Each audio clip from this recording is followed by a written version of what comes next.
अच्छा लग रहा है आज बहुत समय बाद जो है मध्य प्रदेश के जाने पहचाने चेहरे और इंदौर, जिसे कि राजनीति का बड़ा केंद्र भी कहा जाता है, और ऐसा कहा जाता है कि इंदौर जब भी कुछ करता है तो मील का पत्थर साबित होता है। और आज एमपी न्यूज़ ने भी एक कंस्ट्रक्टिव जर्नलिज्म की परिभाषा को परिपूर्ण करने के लिए एक प्रयास किया है। आप तमाम सोशल मीडिया के चेहरों को यहाँ पर जुटाने का, इंदौर शहर को चलाने की आबो हवा का दम रखने वाले तमाम चेहरों को यहाँ पर एकत्रित किया है, और वो तमाम यहाँ पर बड़े जिम्मेदार नागरिक मौजूद हैं जो कि इंदौर की नीति, नियत और भविष्य तीनों को तय करने का मादा रखते हैं। सबसे पहले हमारे साथ जुड़े हैं इंदौर शहर के प्रथम नागरिक और हमारे अपने महापौर सम्मानीय श्री पुष्यमित्र भार्गव जी।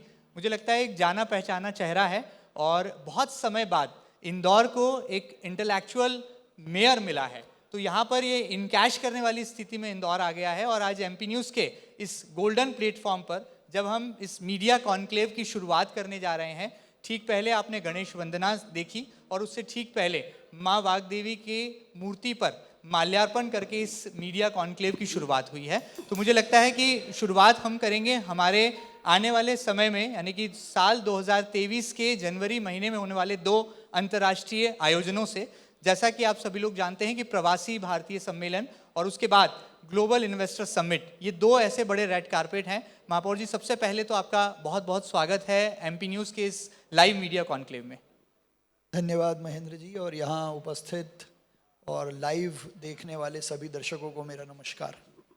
सबसे पहला, किस तरह से आप देख रहे हैं जनवरी महीने को, क्योंकि ये वो महीना होगा, ये वो दिन होंगे जब हम अपनी मेहमान नवाजी की अभिव्यक्ति भी करेंगे और अतिथि देवो भव, जो हमारी संस्कार और संस्कृति का एक बड़ा महत्वपूर्ण हिस्सा है, उसकी अभिव्यक्ति भी हम दिखाई देंगी। और प्रवासी भारतीय दिवस पर जो बड़ा एनआरआई कॉन्फ्रेंस होने जा रहा है, कितना तैयार इंदौर है और आपको क्या लगता है किस तरह से इंदौर म्युनिसिपल कॉर्पोरेशन ने इसके लिए कमर कस ली है? इंदौर पूरी तरह से तैयार है।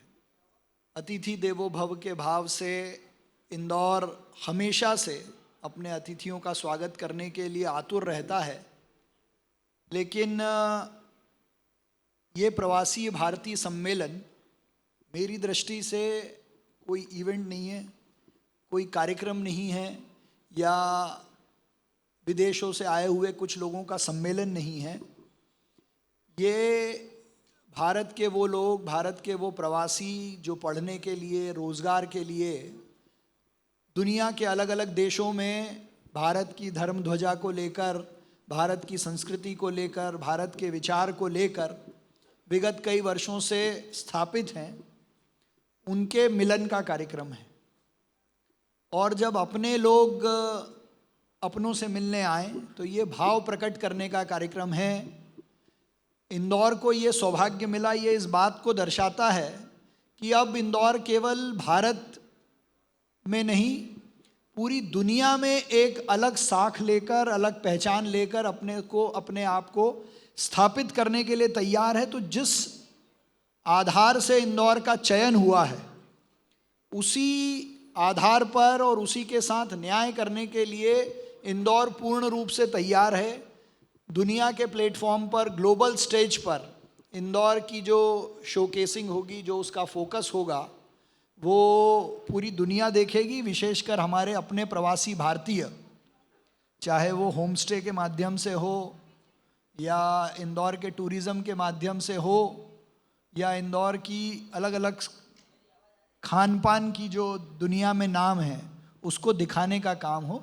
तो हम हर एंगल से, हर दृष्टि से, नवाचार से हमारे इन प्रवासी भारतीयों का स्वागत करने के लिए तैयार हैं।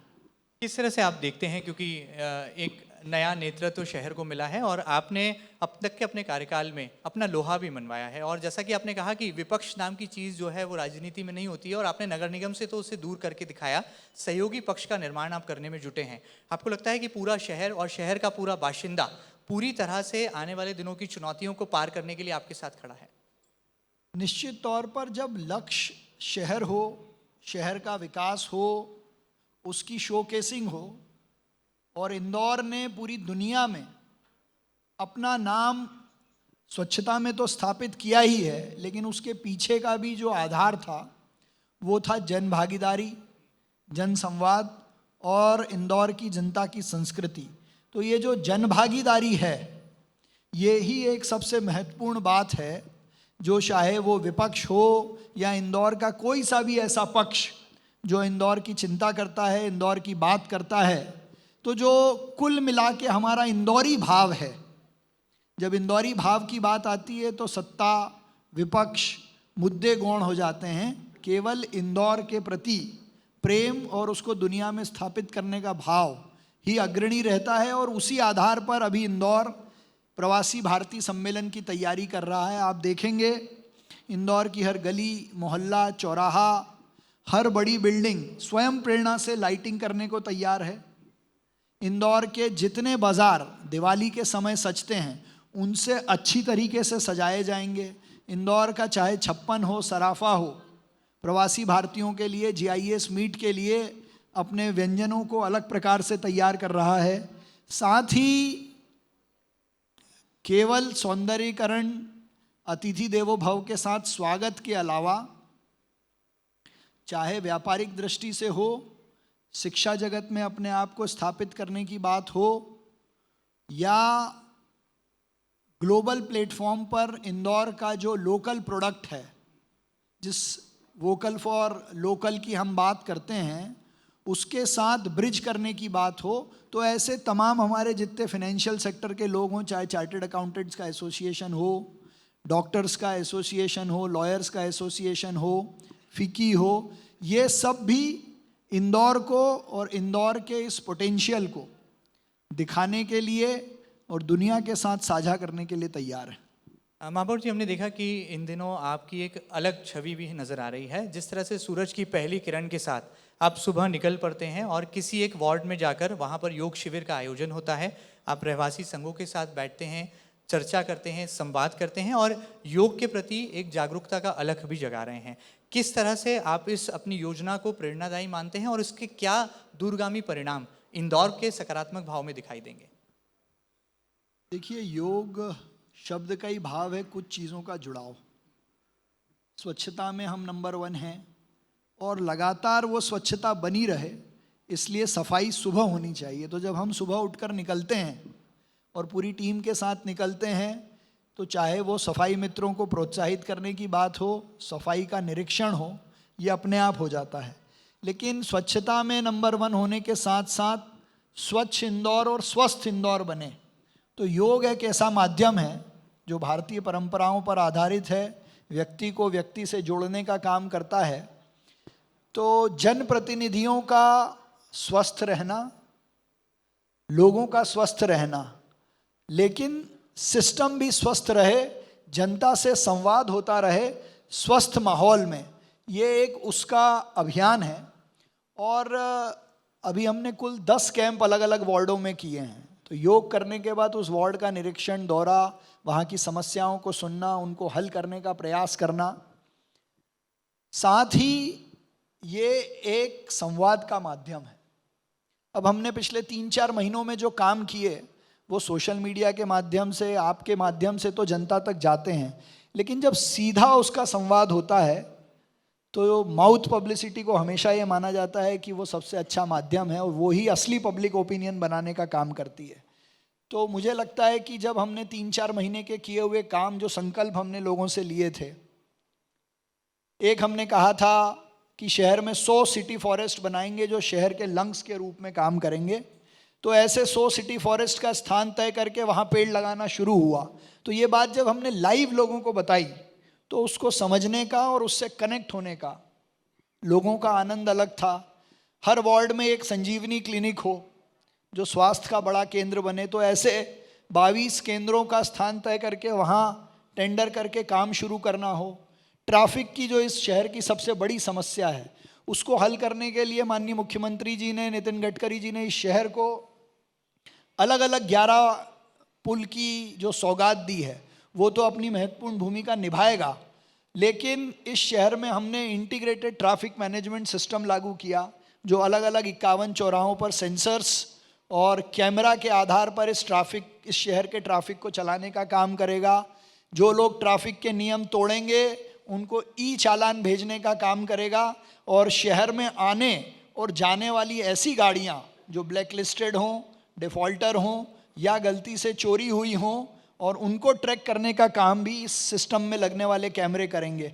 लेकिन मैं आपके माध्यम से पूरे मध्य प्रदेश को और इंदौर के लोगों को फिर बताना चाहता हूं कि ये पिछले 4 महीने इंदौर के आने वाले 30 सालों के प्लान को लिखेंगे, जिसमें सबसे महत्वपूर्ण है सुरक्षा की दृष्टि से इंदौर देश का पहला शहर होगा जो जन भागीदारी से, जिसकी बात मैं पहले भी आपसे कर रहा था कि इंदौर ने सारे रिकॉर्ड जन भागीदारी से बनाए हैं, तो इंदौर देश का पहला शहर होगा जो जन भागीदारी से कैमरे लगाएगा, स्वयं की सुरक्षा के लिए, मार्केट की सुरक्षा के लिए, महिला सुरक्षा के लिए। और वो कैमरे लगाने का कानून बनाने का हमने काम किया है। पहली ही MIC में हमने कानून भी बनाया और पहली ही परिषद में उसको पास भी किया। और मैं विपक्ष का जो आप कह रहे थे कि वो सहयोगी पक्ष इसीलिए साबित हुआ कि उन्होंने सहमति से इस कानून को पारित किया। इन्हीं 3 महीनों में हमने एक ऐतिहासिक काम, जिसको कल मध्य प्रदेश सरकार ने भी सहमति दी है, इंदौर देश की ऐसी नगर पालिका होगी पहली जो ग्रीन एनर्जी के लिए, सोलर एनर्जी जनरेट करने के लिए पब्लिक इशू लेके आएगी। हम जनता से सहयोग लेंगे, जनता का पैसा लेकर सोलर प्लांट उस स्थान पर लगाएंगे जहां से हम मां नर्मदा इंदौर लाने के लिए पंपिंग स्टेशन पर लगभग हर महीने 25 करोड़ रुपए खर्चा करते हैं। मैं आपके माध्यम से पूरे मध्य प्रदेश को और इंदौर के लोगों को भी बताना चाहता हूं कि एशिया का सबसे महंगा पानी उपयोग करने वाले लोग हम हैं। 27 रुपये किलो लीटर का पानी पीने के लिए, कपड़े धोने के लिए, गाड़ी धोने के लिए। तो आप सोच लीजिए कि इंदौर की जनता रहीसी में किस नंबर पे है। तो एशिया में सबसे महंगा पानी उपयोग करते हैं और उस पानी को लाने में साल के 300 करोड़ रुपया खर्चा होता है। तो वो 300 करोड़ का खर्चा कम हो, ये सोलर प्लांट लगभग उसको 60 से 70 करोड़ रुपए कम करने का काम करेगा। और जनता से जो हम पैसा लेंगे उसको ब्याज सहित विथ इंटरेस्ट, बैंक से अगर आज आप ब्याज लेंगे तो 7-7.5% पे आपको मिलेगा, हम जनता को 8 से 8.25% का रिटर्न देंगे उस पर, अपने IPO के माध्यम से, इस पब्लिक इशू के माध्यम से। तो ग्रीन एनर्जी के लिए पब्लिक इशू, ये इंदौर की तासीर है कि वो जनभागीदारी से कोई भी क्रांतिकारी काम कर देती है। शायद यही इंदौर की खूबी है और एक पत्रकार होने के नाते मैं भी इस बात को महसूस करता हूं और बड़े फक्र के साथ कह सकता हूं कि इंदौर हमेशा से इतिहास रचने का काम करता है। चाहे हम स्वच्छता की जो मिसाल हमने पेश की है और 6 बार किसी शहर का स्वच्छता के शिखर को छूना, मुझे नहीं लगता ये दुनिया के किसी और शहर में ये ताकत, ये ऊर्जा और ये संकल्प होगा। और इसके लिए हमें बहुत बहुत धन्यवाद देना होगा हमारे यहाँ नेतृत्व को कि जिसने उसकी चिंता की, और ख़ास तौर पर उन सफाई कर्मियों का जो कि दिन रात मेहनत करते हैं और जिनके पब्लिक मोटिवेशन के लिए लगातार सरकार के नुमाइंदे और आप जैसे जिम्मेदार नागरिक जो हैं अपने कर्तव्य का निर्वहन करते हैं। महापौर जी, लेकिन एक चुनौती और मुझे नज़र आती है। शहर के कई ऐसे चौराहे हैं जहाँ पर कहा जाता है कि इंदौर के शहर के चौराहों से जब गुजरो तो एक कवि ने कहा था कि चारों तरफ खुदा खुदा ही नज़र आता है।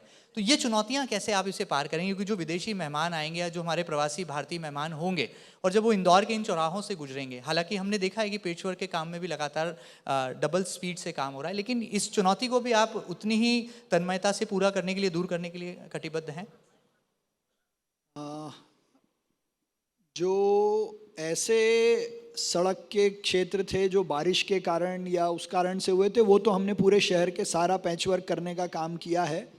लेकिन कुछ काम जो हमारे डेवलपमेंट को शो करते हैं, मैक्सिमम अगर आप अभी देखेंगे तो मेट्रो का काम जो चल रहा है, तो मेट्रो ये शहर के लिए बहुत प्रोग्रेसिव स्टेप है और मेट्रो का पहला ट्रायल भी सितंबर 2023 में हो जाएगा। तो उस कंस्ट्रक्शन के कारण ज़रूर कहीं चौराहों पर कुछ आवागमन में या सौंदर्यीकरण में हमको एक अलग नज़ारा देखने को मिलता है, लेकिन मुझे लगता है कि वो भी इंदौर के विकास को ही शोकेस करेगा। बाकी कुछ जो छोटे मोटे ऐसे स्थान हैं वो तो हम लोग 15 दिसंबर के टारगेट में ये इंदौर ने भी नहीं जैसा देखा होगा वैसा सुंदर आप सबको देखने को मिलेगा। आप अगर अभी एयरपोर्ट से बाहर निकलेंगे तो एक नए ग्रीन कॉरिडोर के साथ सड़क चौड़ीकरण का काम जारी है। बापट चौराहे से ब्रिलियंट कन्वेंशन सेंटर तक सारी सड़कें नए तरीके से बनाई जा रही हैं और एयरपोर्ट के बाहर तो इंदौर के, मालवा के, निमाड़ को प्रदर्शित करने वाली एक बहुत ही खूबसूरत वॉल हम बना रहे हैं जो कि एक नए अलग इंदौर को पूरी दुनिया के सामने प्रदर्शित करेगी। पिछले दिनों मुझे एक वाकया याद आता है कि सुबह सुबह का समय था और आप महू नाका चौराहे पर जो है अचानक जो सड़क के पास का फुटपाथ है उसको साफ करते और अपनी पूरी मेयर इन काउंसिल के साथ, पूरी टीम के साथ उस पूरे चौराहे की साफ सफाई करते नजर आए। और एक संकल्प इंदौर नगर निगम ने आपके नेतृत्व में लिया कि हम नो थूथू अभियान का आगाज करते हैं। ये अभियान क्या है और इंदौर का हर नागरिक, हर युवा, हर नौजवान, हर बाशिंदा कैसे इससे जुड़ सकता है और क्या वाकई में आपको लगता है कि इसके परिणाम जैसा आपने सोचा है, जैसी परिकल्पना की है, वैसे मूर्त रूप ले पाएंगे? आपके लिए चुनौती तो नहीं है? देखिए, स्वच्छता में इंदौर केवल भारत का नहीं पूरी दुनिया का अब रोल मॉडल बन रहा है। हम वेस्ट मैनेजमेंट से पैसा कमाने वाली नगरपालिका हैं, रेवेन्यू जनरेट करने वाली एक लोकल अथॉरिटी हैं, लेकिन फिर भी हमको ये मानना पड़ेगा कि जो इस शहर में पान के, गुटखे के रेड स्पॉट हैं वो कहीं ना कहीं स्वच्छता के मामले में, सफाई के मामले में, हाइजीन के मामले में हमको कमतर ले जाने का काम करते हैं। तो जो एक मुद्दा छूटा हुआ था उस पर भी इंदौर की जनता के साथ मिलकर ये अभियान हमने लिया है, नो थूथू। नो थूथू मतलब कोई भी आदमी कहीं भी खड़े होके ना थूके और जितने रेड स्पॉट शहर में एक बार बने हैं उनको नगर निगम अभियान चलाकर सफाई करेगी, उसकी पेंटिंग करेगी। और चूंकि माननीय नरेंद्र मोदी जी ने भी इस पूरे देश को स्वच्छता में स्वयं पहल करके मार्गदर्शन दिया था, इसलिए नगर निगम के सभी पार्षदों ने, हमने स्वयं अलग अलग चौराहों पर ऐसे रेड स्पॉट को हटाने का काम किया। इसका जन जागरण करेंगे, लोगों को समझाइश देंगे, लेकिन अगर फिर भी लोगों के समझ में नहीं आई तो इस पर कठोर कार्रवाई भी होगी, फाइन भी लगाए जाएंगे और नियम अनुसार जो दंडात्मक कार्रवाई होती है वो भी की जाएगी ताकि ये शहर रेड स्पॉट से मुक्त हो।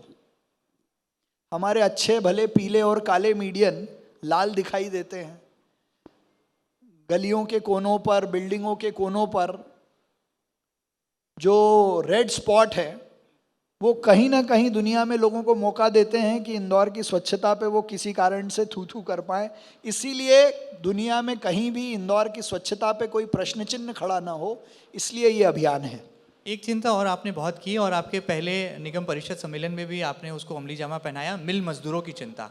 आमतौर पर मिल मजदूरों की याद जो है इंदौर के जिम्मेदार नागरिकों को अनंत चतुर्दशी के चल समारोह के दौरान आती है या फिर जब झांकी निर्माण की बारी आती है तब उन्हें याद किया जाता है, लेकिन आपने उनकी इस दर्द पर मरहम लगाने का काम किया है। कैसे ये परिकल्पना थी? क्या इसका मसौदा बहुत पहले ही तैयार हो चुका था आपके कुर्सी पर बैठने से पहले ही, जिसको आपने बैठने के साथ ही क्रियान्वित करके दिखा दिया? बहुत जल्दी कैसे कर पाए? देखिए, इसको आप योग और सौभाग्य दोनों कह सकते हैं। सर सेठ हुकुमचंद ने हुकुमचंद मिल बनाई थी और वो ऐसी एक इंदौर की स्टार्टिंग थी जो लिस्ट भी हुआ स्टॉक एक्सचेंज में। उस मिल ने इंदौर को पूरी दुनिया में अलग पहचान दी। हमारे कपड़े का उद्योग पूरे भारत में जाना जाता था, लेकिन 1991 में मिल बंद हो गई, ऑफिशियल लिक्विडेटर अपॉइंट हो गए, मज़दूरों का पैसा बाकी रह गया, बैंकों का पास पैसा बाकी रह गया, कोर्ट में लड़ाई झगड़ा चलता रहा, लेकिन मज़दूरों को अपना पैसा नहीं मिला। और वो जो बेशकीमती ज़मीन इंदौर नगर निगम की थी जो हमने लीज पे मिल चलाने के लिए दी थी, ना उसका कोई सदुपयोग हो पा रहा था।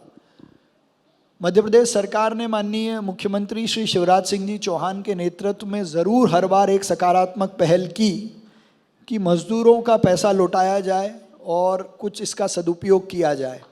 वकील होने के नाते मैं भी हर सोमवार मज़दूरों को कोर्ट में संघर्ष करते देखता था। हर रविवार को वो मील में जाकर अपने अधिकारों के लिए लड़ाई लड़ते थे।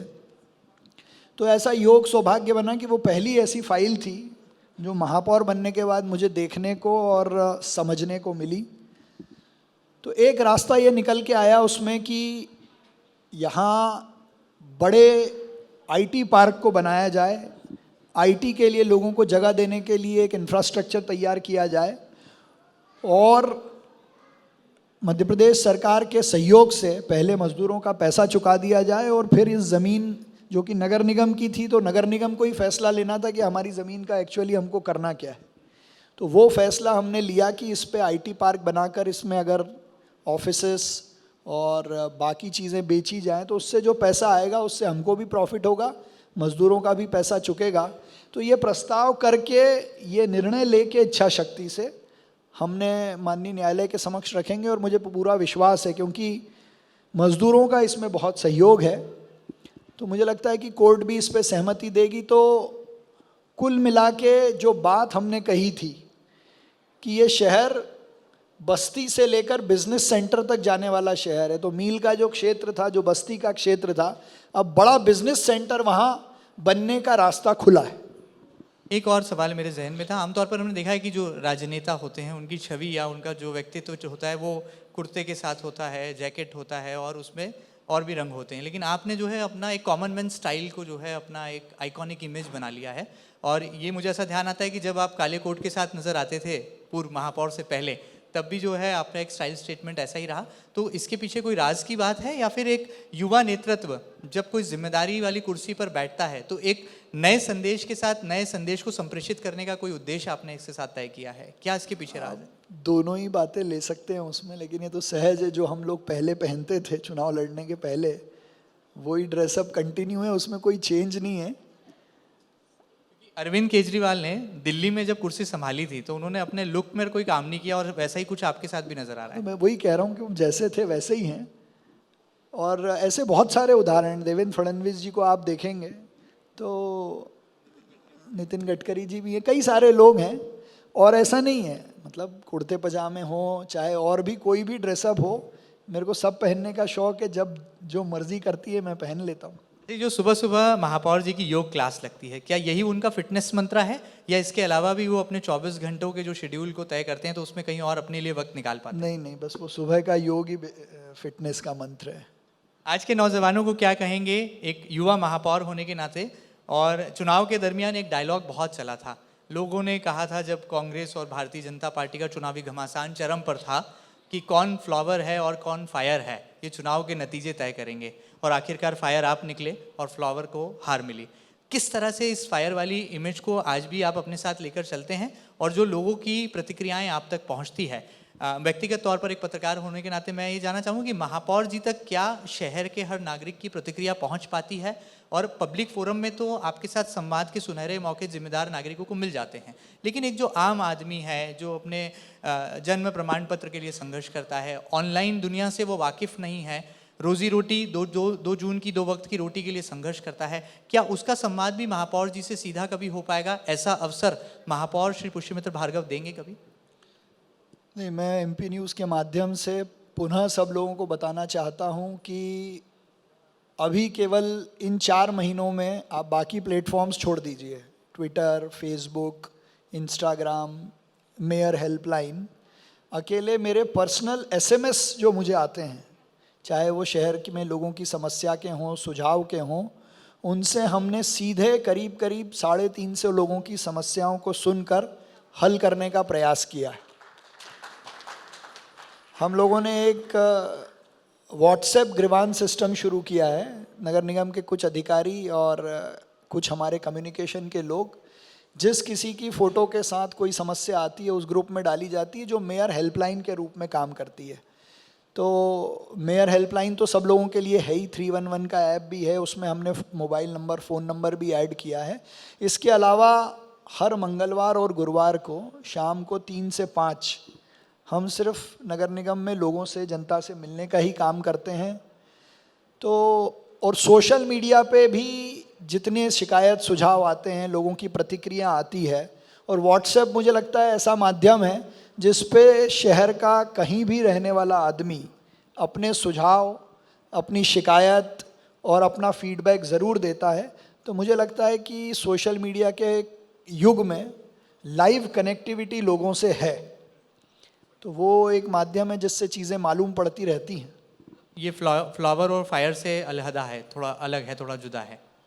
मुझे लगता है जो काम सहज और सीधे सरल तरीके से हो जाए उसमें फायर और फ्लावर की ज़रूरत नहीं है, लेकिन जहाँ कहीं ज़रूरत पड़ेगी या पड़ती है तो समय समय पर वैसा एक्शन हम लेते भी हैं। अगला लक्ष्य क्या होगा इंदौर नगर निगम का? कौन से नए शिखर को हम छूने जा रहे हैं? इस 2 बड़े अंतर्राष्ट्रीय आयोजनों के बाद हमने कैसे नए साल के लिए अपने नए संकल्प को भी जो है संजो लिया है? क्या कहना चाहेंगे आप? एक लोकल अथॉरिटी होने के नाते सबसे पहला लक्ष्य और उद्देश्य तो पूरे 5 साल का हमारा यही है कि good governance at doorstep हो। हमारे पास सुविधाएं हैं पर अब वो लोगों के घरों तक पहुंच जाएं। 311 ने उसको कई सारी तरीके से ठीक किया है, लेकिन और भी उसको करने की ज़रूरत है। दूसरा, ट्रैफिक एक बड़ी चुनौती है। स्वच्छता के साथ साथ स्वच्छता में हम शिखर पे बने रहें और ट्रैफिक की समस्या को हल करने का काम करें। ये आने वाले दिनों का बड़ा लक्ष्य है। तीसरा, G20 समिट को आप भूल गए। जी भी उसमें एक मुझे लगता है एक नया आयाम जोड़ेगा। G20 समिट में मैं आपके माध्यम से सभी लोगों से साझा करना चाहता हूँ कि देश के 20 शहरों में इंदौर भी, अर्बन 20 में, तो इंदौर में भी कुछ G20 के चैप्टर्स होंगे। एक मेयर समिट भी होगी, शायद वो किस शहर में होगी अभी तय नहीं है, लेकिन G20 के मेयर्स भी उसमें आएंगे। तो एक मेयर समिट भी होगी, तो इंदौर को ग्लोबल स्टेज पे शोकेस करने का, फोकस करने का वो भी एक बड़ा माध्यम है। वैसे G20 की प्रेसिडेंसी जो इंडिया को मिली है वो पूरे भारत को ग्लोबल स्टेज पर लेकर ही आ गई है और उसका पूरा श्रेय माननीय प्रधानमंत्री नरेंद्र मोदी जी को है। लेकिन इंदौर जो कि एजुकेशन का हब है, अर्बन एडमिनिस्ट्रेशन में जो हमारा वेस्ट मैनेजमेंट का सिस्टम है या और इसको नए तरीके से ठीक करने का काम हो, तो वो भी बड़ा एक फोकस उसमें रहने वाला है। इंदौर उड़ान भरने वाला है और लगातार ये जो उड़ान है ये सफलता के नए आयामों को भी छुएगी, हम ये कह सकते हैं। मैं आपको ये कह सकता हूँ मेरी समझ से कि हम टेक ऑफ के मोड में थे, लेकिन ये जितने इंटरनेशनल प्लेटफॉर्म अभी इंदौर को मिले हैं, इन्होंने टेक ऑफ के आगे की स्टेज पे हमको लाकर खड़ा कर दिया है। पुष्य नक्षत्र का जो है दौर चल रहा है, समय चल रहा है। चलिए बहुत बहुत शुक्रिया। तो हाँ, पुष्य नक्षत्र और अच्छा तब हो जाता है जब वो गुरु पुष्य हो। तो मीडिया जो है ना वो सबकी गुरु है। तो चलिए यही महापौर पुष्य मित्र, इसलिए नहीं कि वो अच्छी बात बताते हैं, इसलिए भी कि किसी भी अच्छे काम को उस भाव से लोगों तक पहुंचाने में मीडिया की बहुत महत्वपूर्ण भूमिका रहती है। और इंदौर का मीडिया हमेशा सकारात्मक चीज़ को हमेशा पहले पन्ने पर और पहली प्रायोरिटी पर रखता आया है। मैंने तो 4 महीने में अभी तक एक भी बार किसी भी मीडिया हाउस में ये नहीं देखा कि नगर निगम ने, इंदौर डेवलपमेंट अथॉरिटी ने, माननीय मुख्यमंत्री जी ने इंदौर आकर यदि कोई पॉजिटिव बात कही हो तो केवल उस पॉजिटिव बात को मीडिया ने दिखाया ही नहीं, उसमें और क्या 4 चांद लगाए जा सकते हैं उस पर खुद स्टोरी की है बिना किसी आग्रह के। तो ये इंदौर के मीडिया में जो जनभागीदारी है उसमें सबसे बड़ा योगदान मीडिया का है।